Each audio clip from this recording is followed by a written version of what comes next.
하셔야겠는데 너무. 아니야. 목소리 아니, 그러니까 탐내지 말라, 도둑질하지 말라. 맞나요? 다시. 아니 괜찮아요. 평안하신지요? 제가 세 편의 그동안 올린 영상을 이렇게 한번 다시 들어봤더니 좀 많이 어색하더라고요.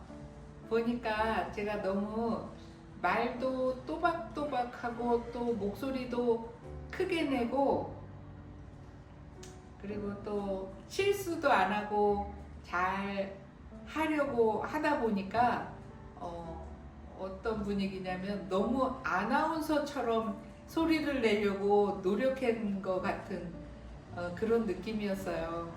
근데 제가 집에서 듣고 있는 무슨 다른 유튜브 뉴스를 이렇게 보면은 TV에서 나오는 앵커들처럼 정장을 차려입고 아주 반듯하게 말에 실수가 없는 그런 풍경이 아니라 막 열정적으로 얘기하다가도 기침도 하고 코도 풀고 그리고 막 웃기도 하고 울기도 하고 막 그런 자연스러움이 있더라고요.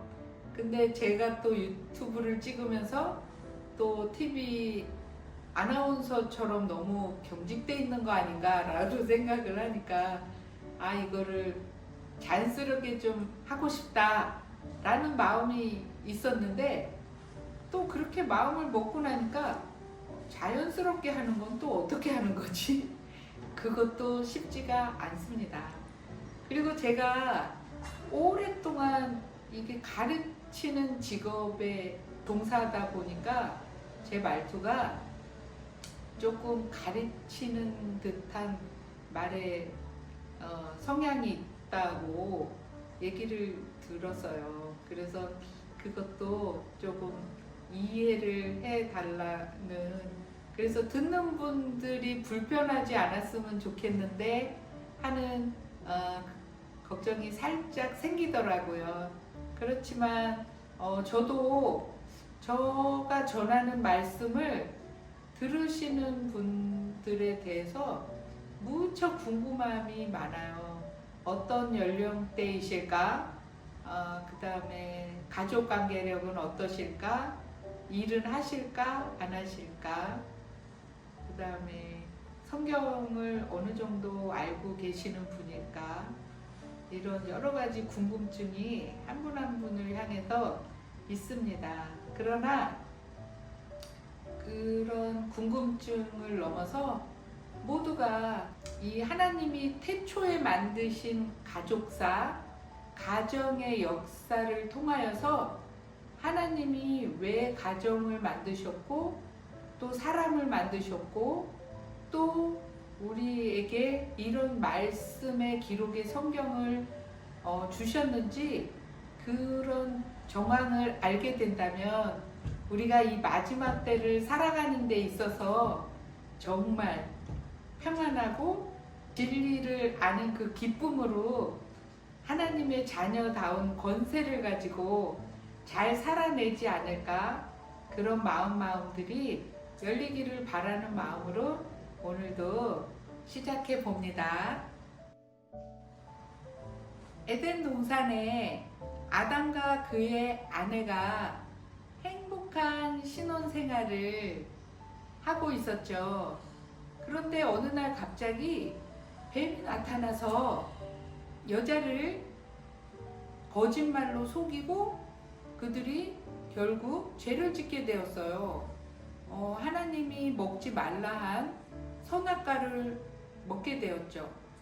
선악과를 따먹기 전에는 하나님이 찾아오시는 소리를 들으면 발가벗고 맨몸으로도 달려가서 하나님과 아주 행복한 시간을 보냈는데, 죄를 짓고 난 이후에 달라진 것은 하나님이 찾아오셨을 때 자신들을 숨기는 거였어요. 그래서 하나님을 피하는 존재가 돼버린 거죠. 그런데 뱀이 왜 거짓말을 하고 그들을 속였을까요? 그리고 더 놀라운 것은 뱀이 어떻게 말을 한 거죠? 원래 짐승은 말을 하지 못하잖아요.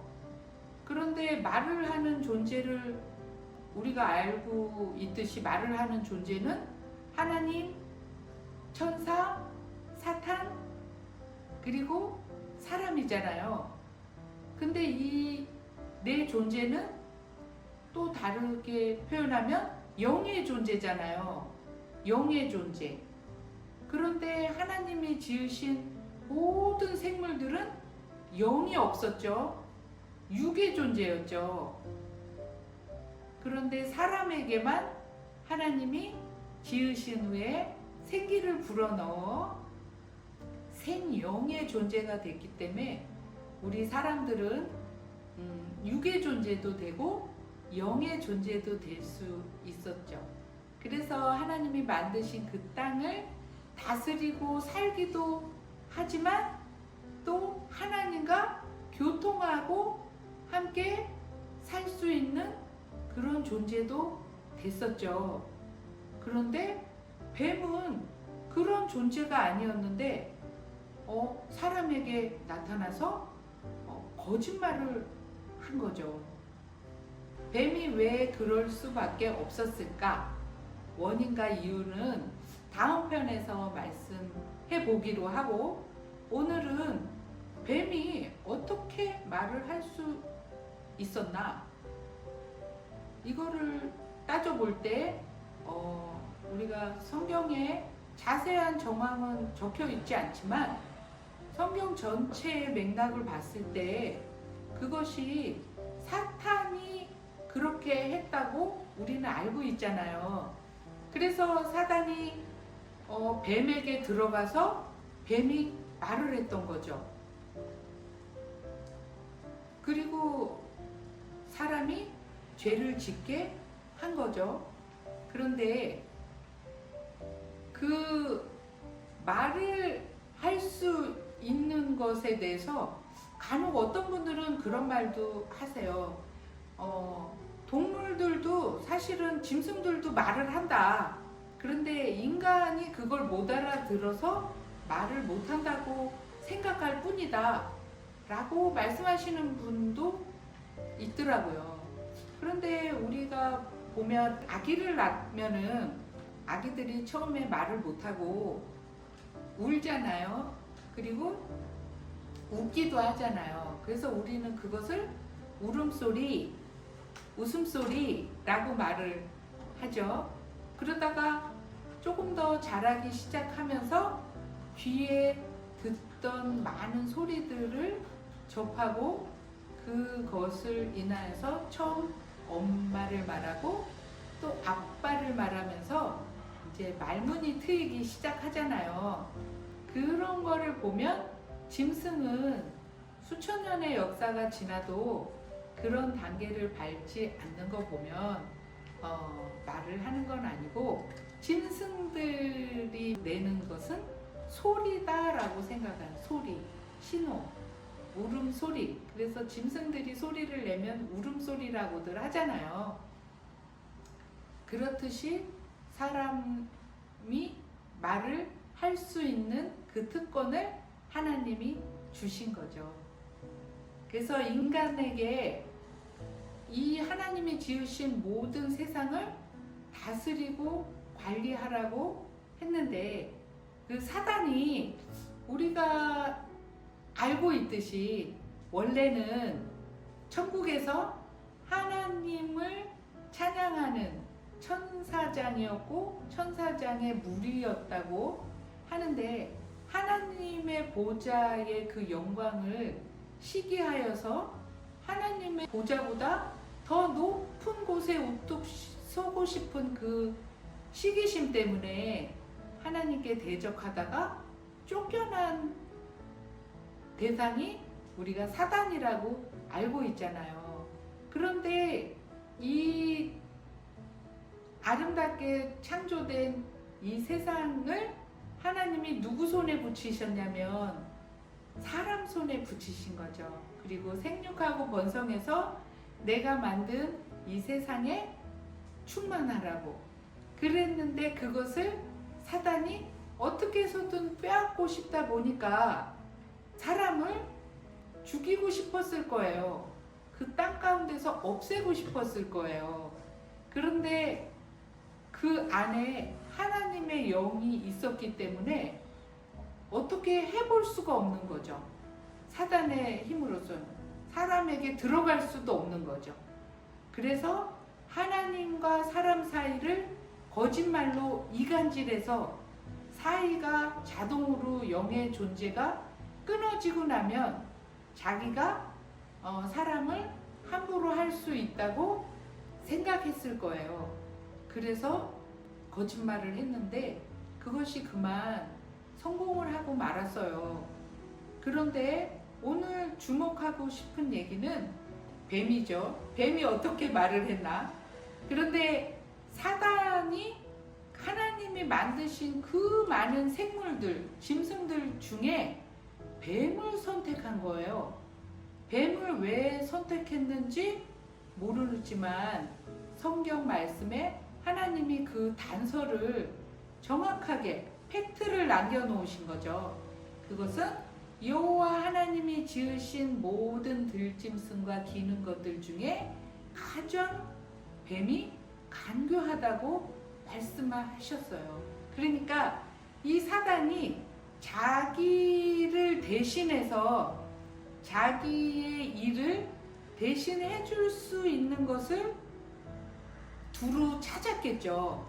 찾은 것 중에 발견한 것이 뱀이었어요. 왜냐하면 뱀의 성품이라고 말하긴 좀 그렇지만 습성이 사단의 습성과 너무나 동일하게 맞아 떨어졌던 거예요. 그래서 뱀에게 들어간 거죠. 그런데 사람에게는 하나님의 영이 있기 때문에 들어갈 수가 없잖아요. 그래서 자기 맘대로 부릴 수도 없잖아요. 조정할 수도 없잖아요. 그런데 뱀은 거기에 너무 합당한 조건을 가지고 있었다라는 거죠. 사람이 죄를 짓기 전에는 하나님의 영에 완전히 보호하심을 받는 존재였지만 죄를 짓고 나서는 하나님의 영과 분열됐기 때문에 분리됐기 때문에 자기 스스로 사단과 싸워서 이기지 않으면 사단을 대적할 방법이 없는 나약한 존재가 되어버린 거예요. 그런데 죄를 짓고 나니까 사단이 그때부터 합법적으로 사람에게도 들어가서 주인 노릇을 할 수 있는 권리를 찾게 된 거예요. 찾았다고 그러니까 좀 그런데 빼앗아 버린 거죠. 그러니까 사단을 따르는 졸개들을 우리가 마귀라 그러잖아요. 그리고 또 마귀들이 또 부리는 그 밑에 졸개들을 귀신이라 그러잖아요. 그런데 성경을 보면 그 성경에 귀신 들린 사람들이 많이 나오잖아요. 예수님께서도 이 땅에 오셔서 마귀를 멸하러 오셨다고 직접 말씀하셨잖아요. 그리고 귀신 들린 많은 사람들을 또 귀신을 쫓아내 주셨잖아요. 그리고 대표적으로 거라사 거린에게도 그 사람이 힘이 장사였고 또 옷을 벗고 그 다음에 밤낮 무덤가에서 소리를 지르고 그런 사람이었는데 하나님이 그 안에서 군대 귀신을 내쫓았을 때 그 사람의 태도가 바뀌면서 옷을 차려입고 또 몸을 단정히 하고 주님 앞에 나와서 무릎을 꿇고 주님을 따르겠다고 그렇게 변했잖아요. 그렇듯이 이 사단 귀신이 들어간 사람의 그 존재적 형상과 모양새는 하나님의 형상과 모양을 완전히 깨트리고 망가뜨려 버리는 그런 역할을 한다는 거죠. 그래서 우리가 귀신을 대적하고 우리 안에 귀신이 들어와서 우리를 집을 삼는 일이 없도록 우리가 무장해야 되죠.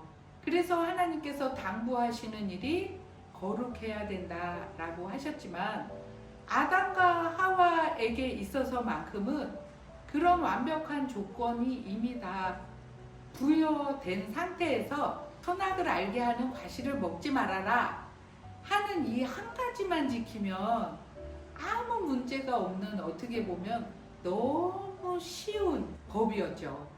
그런데 아담이 죄를 짓는 바람에 그 다음 하나님이 준비하신 것은 제가 성경을 이렇게 보니까 십계명인 것 같아요.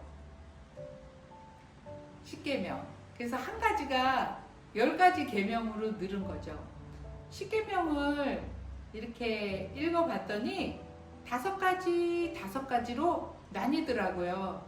하나님과 연결됐을 때 하나님의 은혜와 복이 오는 통로, 방법 5가지. 그 다음에 사단이 들어오는 통로를 막는 방법 5가지. 이렇게 나누어 놓으셨더라고요. 보니까 하나님과의 관계에서 다른 것이 가로막히지 않게 해라, 다른 우상을 섬기지 말아라, 내 이름을 망령되이 일컫지 말아라, 안식일을 거룩히 지키라. 그리고 4가지인데 그 중에 하나가 추가된 은혜와 복이 있어요. 그것이 내 부모를 공경하라요. 그래서 복과 은혜가 들어오는 통로 5가지를 알려주셨어요. 그리고 사단이 우리 인간에게 함부로 들어올 수 없도록 우리 스스로 이제는 싸워야 되는 존재가 됐기 때문에 그것을 막는 5가지 규칙을 알려주신 거예요. 혹시 그것을 기억하시나요? 간음하지 말라, 살인하지 말라, 거짓말하지 말라, 탐내지 말라, 도둑질하지 말라.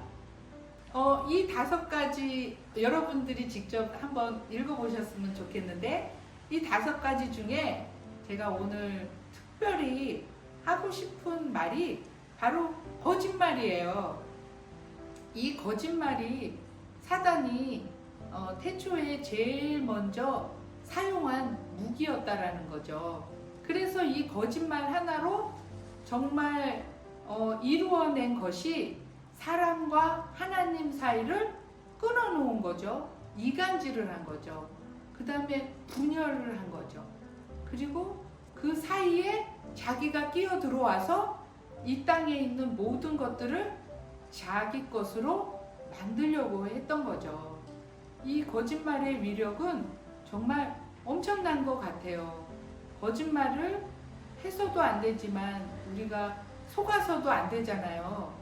그런데도 그 사단이 그 창세기의 뱀을 이용해서 한 거짓말이 지금까지도 하나님의 믿는 자녀들을 실족시키고 사망의 길로 지옥으로 끌고 가는데 아주 엄청난 역할을 하고 있어요. 그거에 쓰임을 받는 것이 대표적으로 무언가 했더니 이단인 것 같아요. 이단. 같은 하나님 이름으로 얘기하고 같은 성경으로 얘기하고 같은 예배 형식을 갖추고, 그렇지만 그 마음의 본심에는 하나님과 하나님의 자녀 사이에 자신이 끼어들어서 자신이 영광을 대신 받고 자신이 하나님의 자녀로부터 필요한 것들을 다 가로채 버리는 거죠. 하나님이 주시는 복과 모든 은혜도 자신이 주는 것처럼 거짓말하는 거죠. 그래서 하나님을 믿는 줄 알고 사람들이 거기를 따라가고 그 이단의 거짓 선지자의 말에 다 복종하지만 실제로는 그것으로 인하여서 멸망의 길로 가게 하니 그것이 얼마나 무서운 일입니까? 그것이 너무나 안타까운데 저의 지인 중에도 이단에 빠진 가족을 본 적이 있어요. 그 이단에 빠진 사람들의 특징을 이렇게 보면은 제가 경험을 했던 바로는 대부분 가족 간에 처음에 비밀이 생기더라고요. 그리고 비밀이 생기다가 그것이 들켜지면 가족 간에 분열이 생기는 것을 제가 보게 되었어요. 그런데 그동안에 많은 간증자들과 이단에 대한 이렇게 이야기를 들었을 때 그게 공통점이더라고요. 이단에 미혹된 사람들의 대부분의 특징은 가족과 관계가 다 끊어져서 연락이 안 되는 그런 경우를 제가 많이 들었던 것 같아요. 제가 어떤 기독교 방송의 프로그램을 통해서 신천지에 빠졌다가 거기서 빠져나온 어떤 한 자매의 간증을 들었어요. 근데 저는 신천지에 빠지든 어떤 다른 이단에 빠지든 가끔 궁금하긴 했어요. 똑같은 하나님 성경으로 하나님을 사랑하는 마음으로 저렇게 열심히 예배를 하는데 그래도 하나님이 어떤 다른 방법으로 그들과 함께 하지 않으실까? 이런 좀 이상한 생각을 좀 했었어요. 도대체 이단에 빠져도 하나님을 향해서 매일 기도하고 말씀 읽고 하다 보면 진리의 영이 그들과도 함께 하지 않으실까? 이런 생각을 살짝 한 적이 있어요. 근데 그 이단에 빠져나온 자매의 간증을 듣고 제가 확실히 알았어요.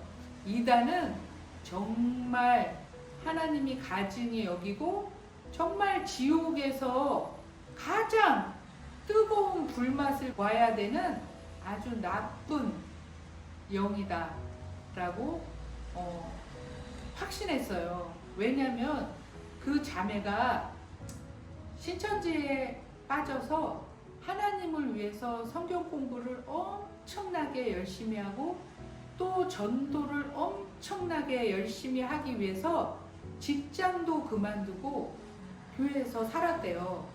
그리고 집을 나오기도 하고 그리고 가족들에게 비밀로 지키고 그 모든 훈련 과정을 받는 동안에 가족에게 비밀로 지켰어요. 왜냐하면 가족이 모두가 교회를 다녔거든요. 그랬는데 막상 비밀이 들통나고 이단에 빠졌을 때 가족들이 그 딸을 구하기 위해서 그 딸을 찾아와서 집에 못 나가게 하고 또 생각을 바꾸고 성경을 바로 알게 하는 그런 기간에서 도움을 받고 목사님들의 기도를 받는 그 도중에 집 높은 곳에서 뛰어내리고 자살을 하려고도 했었고 자기 신앙을 확증하기 위해서 인정받기 하기 위해서 집에 있는 샴푸를 마시기도 하고 비누를 씹어 먹기도 했대요. 그 얘기를 듣는 순간 이건 아니구나. 이건 하나님의 영으로서는 있을 수 없는 일이야. 그 자신이 믿는 그 제단을 위해서 그런 죽음을 선택하는 그런 죽음을 가르치고 독려하는 거기서 시켰대요. 그렇게 하라고. 그래서 이단이 얼마나 조심해야 되고 그 거짓말에서 헤어나와야 하는지 느꼈고, 또 하나는 그것뿐만이 아니라 그렇게 한번 잘못 빠진 그 영이 하나님께로 다시 진리 가운데로 돌아와서 평안과 기쁨의 상태로 하나님의 복과 은혜를 누리는 일들이 무척 어렵다라는 거예요. 그래서 하나님의 이 10계명 중에 거짓말 하지 마라. 그래서 이 5가지를 내가 지키고 살아가는 그 힘으로도 매일 보이지도 않는 그 사단을 상대로 어떻게 기도로 싸우고 매일 보혈 바르고 집안 구석구석 사람에게 매일 어떻게 나가라 하고 귀신과 싸울 수 있겠어요. 우리가 예수님께서도 육의 싸움이 아니라고 하셨잖아요. 우리 안에 있는 사단의 악한 영과 싸워야 되는 거잖아요. 그렇다면 그 영과 싸우기 위해서 우리가 겸비해야 되는 그 5가지를 하나님이 10계명을 통해서 알려주셨기 때문에 그런 행동을 하거나 그런 생각과 태도를 가지고 살려는 우리 자신은 나 자신이 스스로 노력할 수 있고 나 스스로 나를 세워갈 수는 있잖아요. 만약에 결혼을 한 부부라면 서로 부부끼리 그것을 지켜주고 그 다음에 그것을 서로 나누면서 그러한 삶의 태도가 가정 안에 없게끔 서로 돌봐줄 수가 있잖아요. 그리고 그 하나님을 믿는 믿음의 가정의 부모님은 특히 자녀들에게 그런 생활 패턴과 성품이 흘러가지 않게 돌보는 일을 해줄 수 있잖아요. 그 마음으로 자녀들에게 가장 아기 때부터 울음소리와 웃음소리밖에 내지 못하는 그 아기들에게 첫 엄마와 아빠의 말소리를 시작하는 말문을 뜨는 그 아기 때부터 부모님이 가장 먼저 해주셔야 될 것은 무엇일까요? 하나님이 있다는 것을 알려주고 그 다음에 젖을 먹이고 기저귀를 갈고 말을 가르칠 때부터 감사를 가르치고 예수님을 말해주고 자꾸 듣다 보면 알잖아요. 아기들이요. 그리고 그 기쁨을 가지고 좋은 터치와 인격적인 그 관계를 유지하면 아이들이 성령의 열매에 합당한 좋은 성품으로 자라게 되잖아요. 그러면 사단이 접근할 수가 없어요. 아담이 죄를 짓기 전에는 하나님이 친히 지켜주셨지만 아담 안에 들어갈 수 없었지만 지금은 그럴 수가 없기 때문에 부모가 대신 지켜줘야 돼요. 자녀의 영을 하나님의 영과 연결시켜줘야 돼요. 우리가 운전을 할 때 출발 직전에 제일 먼저 하는 게 뭐죠? 그것은 안전벨트를 매는 거잖아요. 안전벨트 하는 건 너무 귀찮아. 저쪽 휴게소 정도에 가서 그쯤 가서 하자. 그러나요? 아니면 출발 전에 커피 마시면서 가기 불편하니까 간식과 차를 다 마신 후에 그때 하자 그러나요? 아니면 도착하기 전에 아니면 경찰 검문이 있을 때쯤 얼른 하는 척 하시나요? 그렇지 않잖아요. 성품과 이 법규를 지키는 그런 것이 몸에 잘 인격적으로 밴 사람들은 경찰을 피해 다니지도 않을 뿐더러 법규를 우겨서 과속을 한다던가 신호를 위반한다던가 이런 일들을 필요성을 아예 처음부터 느끼질 못하잖아요. 그런 성품을 처음부터 가지게 되면 죄질 일을 만들 필요성을 못 느끼기 때문에 너무 좋고, 그런 자녀들이 자랄 때 하나님을 소개하는 거죠. 전도하는 거죠. 그랬을 때 그 자녀의 후손도 정말 손쉽게 하나님과 은혜의 복을 마음껏 누리는 존재로 클 수 있는 거죠. 그런데 그렇지 않은 성품으로 키우게 될 경우에 언제 귀신이 우리 아이들에게 틈타고 들어와서 주인 노릇을 하게 될지 아무도 모르는 거세요. 그리고 그 귀신이 들려서 도저히 바르게 키울 수 없다고 그때 정도에 드러났을 때, 고칠 수 없을 때, 그때는 이미 너무 늦어요. 너무 늦어요. 그래서 여러분, 오늘 제가 전하는 이 말씀을 들으시고 많은 부담감을 느끼시기보다는, 하나님이 이런 마음이셨구나 라는 것을 같은 부모의 마음으로 저는 느낄 수 있다고 생각해요. 왜냐하면 하나님께서 십계명의 4가지는 하나님에 관련된 거지만 5번째 그 복은 부모를 공경하라고, 그렇게 부모를 통해서 자녀들이 복을 받을 수 있는 길을 열어놓으셨거든요. 왜냐하면 부모를 공경하라, 그리하면 내가 장수하겠고 땅에서 하는 일이 잘 될 것이다 라는 단서를 붙여놓으셨어요. 놀랍지 않으세요? 부모된 모든 여러분들, 하나님이 줄 수 있는 권세를 부모님에게도 동일하게 주셨다는 뜻이에요. 하지 마라, 하지 마라, 하지 마라 하니까 너무 귀찮고 싫어서 혹시 마음에 새기지도 않고 십계명을 한 번도 생각을 안 하신 건 아닌가요? 오늘 다시 한번 십계명을 한번 읽어보시고 묵상하시면서 자녀들에 대해서 내가 어떤 부모의 역할을 하고 있는지 생각해 보시는 귀한 시간 됐으면 좋겠고, 그 일로 인하여서 자녀와의 관계를 회복하고, 또 지금 영아를 키우고 있는 어머님들은 정말 복 받았어요. 지금부터 출발할 수 있는 좋은 기회이니 화이팅이고 축복합니다. 모두 축복합니다.